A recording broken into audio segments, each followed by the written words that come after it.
السلام علیکم ورحمۃ اللہ۔ ترجمہ تفسیر القرآن الکریم، سبق نمبر 403، سورہ یونس، آیت 34 تا 36، پارہ نمبر 11۔ اعوذ باللہ من الشیطان الرجیم۔ قل هل من شركائكم من يبدأ الخلق ثم يعيده قل الله يبدأ الخلق ثم يعيده فأنى تؤفكون۔ قل هل من شركائكم من يهدي إلى الحق قل الله يهدي للحق أفمن يهدي إلى الحق أحق أن يتبع أمن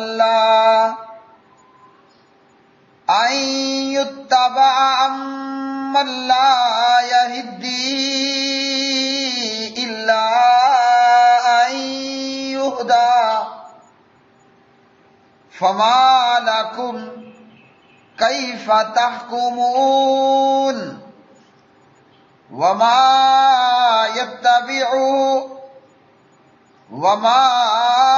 يتبع أكثرهم إلا ظنا إن الظن لا يغني من الحق شيئا إن الله عليم بما يفعلون۔ کہہ دیجئے، کیا تمہارے شریکوں میں سے کوئی ہے جو پیدائش کی ابتدا کرتا ہو پھر اسے دوبارہ بناتا ہو؟ کہہ دیجئے اللہ تعالیٰ ہی پیدائش کی ابتدا کرتا ہے پھر اسے دوبارہ بناتا ہے، تو تم کہاں بہکائے جاتے ہو؟ کہہ دیجئے، کیا تمہارے شریکوں میں سے کوئی ہے جو حق کی طرف رہنمائی کرے؟ کہہ دیجئے اللہ تعالی حق کے لیے رہنمائی کرتا ہے، تو کیا جو حق کی طرف رہنمائی کرے وہ زیادہ حقدار ہے کہ اس کی پیروی کی جائے، یا وہ جو خود اس کے سوا راستہ نہیں پاتا کہ اسے راستہ بتایا جائے؟ تو تمہیں کیا ہے، تم کیسے فیصلے کرتے ہو؟ اور ان کے اکثر پیروی نہیں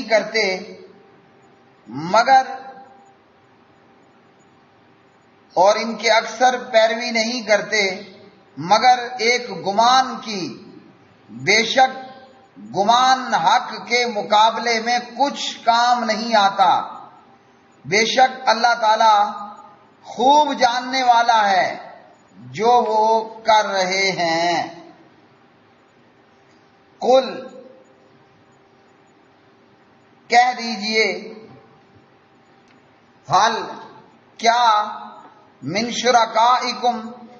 تمہارے شریکوں میں سے، من، جو یہدی ہدایت دیتا ہو، الی الحق، حق کی طرف،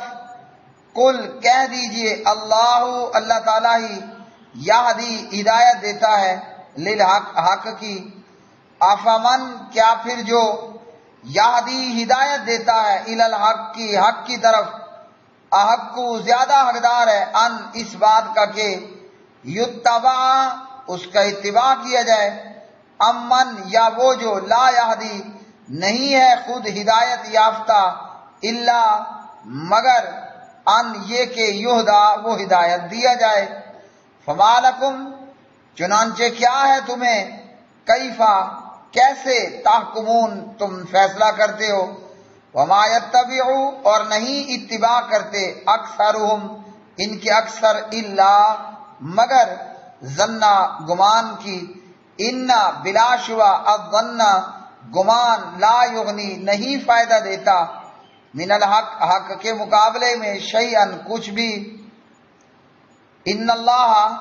بے شک اللہ تعالی علیم خوب جاننے والا ہے بما اس چیز کو جو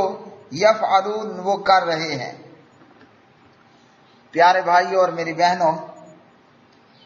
ان آیات بینات میں اللہ سبحانہ و تعالی نے کافروں کے ان اعمال کا رد کیا جو وہ اللہ کے ساتھ باطل معبود بنا لیتے ہیں اور جھوٹے خداؤں کو اللہ سبحانہ و تعالیٰ کا شریک کار بنا ڈالتے ہیں اور اللہ کی عبادت کرتے ہیں، اللہ کی عبادت میں ان کو شامل کر لیتے ہیں۔ تو اللہ سبحانہ و تعالیٰ کافروں کے اس جھوٹ کا ذکر بیان کرتے ہیں، ذکر کرتے ہیں کہ یہ اللہ کے ساتھ جو شریک بنا لیے گئے ہیں یہ محض جھوٹ ہے اور اس کا حقیقت کے ساتھ کوئی تعلق نہیں ہے۔ تو اس لیے اللہ تعالیٰ نے فرمایا جو پہلے خلقت کی پیدائش کی ابتدا کرنے والا دوبارہ زندہ بھی وہی کرنے والا ہے، تو عبادت تو اسی کی کرنی چاہیے تھی، اور یہ مشرک لوگ اس رب العالمین کو خالق کائنات کو چھوڑ کر کہیں اور ہی بہکے جا رہے ہوتے ہیں۔ تو اللہ وحدہ لا شریک نے فرمایا کہ یہ تو محض جو ہے وہ جھوٹ ہے کہ جو انہوں نے خیالی خدا بنا لیے اور جھوٹے خدا اور جھوٹے معبود بنا لیے، جب پیدا کرنے والا وہی ہے ابتداً اور دوبارہ پیدا کرنے والا بھی وہی ہے، تو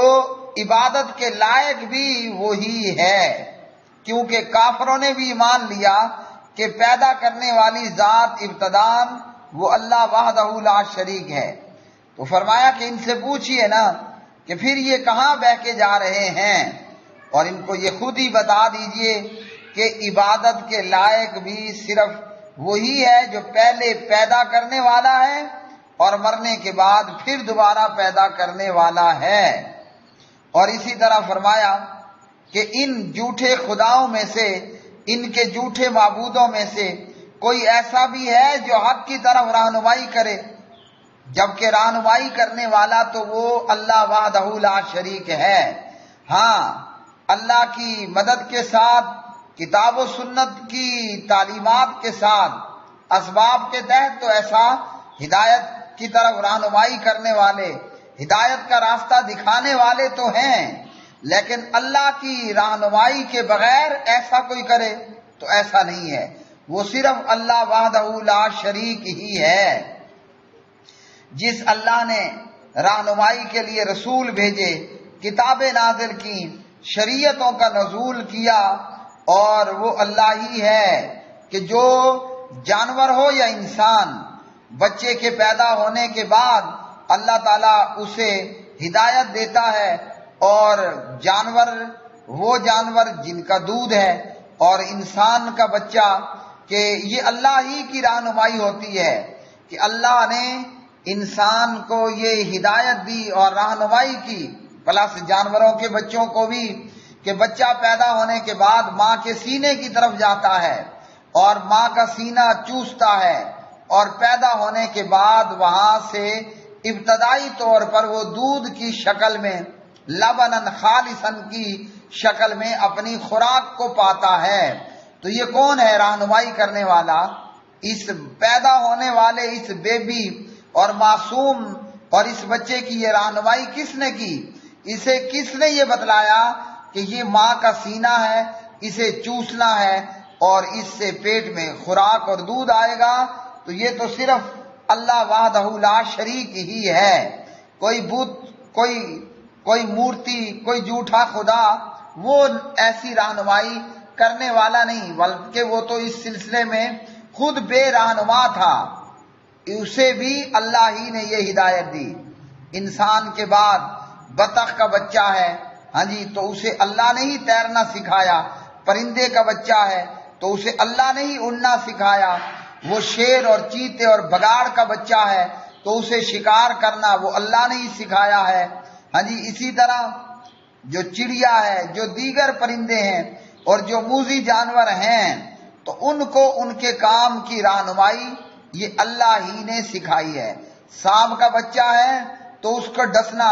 بچھو کا بچہ ہے تو اس کو ڈسنا اور ڈنگ لگانا یہ کس نے سکھایا؟ یہ اللہ وحدہ لا شریک ہی کا کام ہے۔ اسی طرح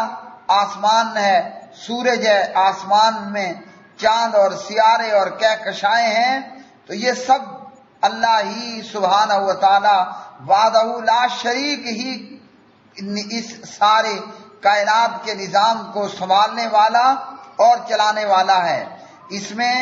اللہ کا کوئی بھی شریک نہیں ہے، وہ چاہے لات منات کے بت ہوں یا وہ جو ہے ود سوا یا ان کے بت ہوں یا کلمہ پڑھنے والوں کے حجویری ہوں یا اجمیری ہوں یا پاک بطن ہو یا گولڑا ہو، کوئی مردے اور پیر فقیر ہوں تو کسی کو بھی اللہ کی ساتھ عبادت میں اور کائنات کے چلانے میں اور رہنمائی کرنے میں کسی کا کوئی دخل عمل نہیں، کسی کی کوئی شرکت اور شراکت نہیں ہے۔ تو جب سارا ایسا ہی ہے تو پھر کیا کرنا ہے؟ پھر کرنا تو یہی ہے کہ اسی اللہ ہی کی عبادت کرنی ہے۔ تو اللہ نے ڈانٹا اور فرمایا تمہیں کیا ہو گیا، تم کیسے فیصلے کرتے ہو کہ جب سارا کچھ اللہ وحدہ لا شریک کا کام، تو عبادت میں اللہ کے ساتھ دوسروں کو کیوں شریک کرنا؟ اسی ایک اللہ وحدہ لا شریک کی عبادت کرنی ہے۔ پھر فرمایا کہ یہ جو کافر اور مشرک لوگ اللہ کے ساتھ شرک کرنے والے ہیں یہ تو فقط ایک دماغی خیال ہے یا خیالات ہیں، گمان ہے، یہ انہی کی پیروی کرنے والے ہیں۔ حقیقت یہ ہے کہ یہ صرف اپنے دماغی خیالات اور خیالی خاکوں کے پیچھے ہی بھاگ رہے ہیں اور لگے ہوئے ہیں۔ گمان ہی ہے اور جھوٹا گمان ہے جس کا حقیقت کے ساتھ کوئی تعلق نہیں۔ تو پیارے بھائیو اسی طرح نبی علیہ الصلوۃ والسلام نے اپنی حدیث کے اندر بھی بخاری کتاب النکاح میں حدیث نمبر 5143 کے اندر گمان سے بچنے کا کہا، فرمایا ایاکم والظن، گمان سے بچو، فإن الظن اکذب الحدیث، کیونکہ یہ گمان سب سے جھوٹی بات ہے۔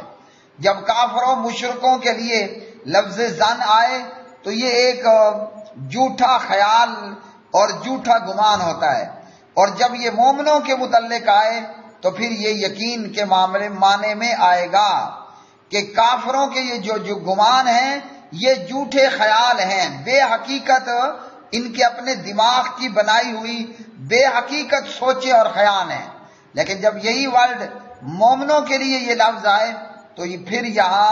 یقین کے معنی میں ہوگا، جیسے البقرہ آیت 46 میں فرمایا الذین یظنون انہم ملاقو ربہم، کہ مومن لوگ یقین رکھتے ہیں کہ بے شک وہ اپنے رب سے ملنے والے ہیں۔ تو یہ کافروں کے گمان ہیں اور ایک محض خواب و خیال ہیں کہ وہ اللہ کو چھوڑ کر اللہ کے شریک بنائے ہوئے ہیں اور اللہ کی عبادت میں دوسروں کی عبادت کر کے شرک کا ارتکاب کرنے والے ہیں۔ تو فرمایا کہ اللہ سبحانہ و تعالی ہی ہے جو ابتداءً پیدا کرنے والا، پھر دوبارہ پیدا کرنے والا اور رہنمائی کرنے والا ہے۔ یہ سارے کام اللہ اکیلے کے اور عبادت پھر دوسروں کی نہ، تو عبادت بھی صرف ایک اللہ اکیلے وحدہ لا شریک ہی کا حق ہے اور اسی کی ہی کی جائے گی۔ وآخر دعوانا ان الحمد للہ رب العالمین۔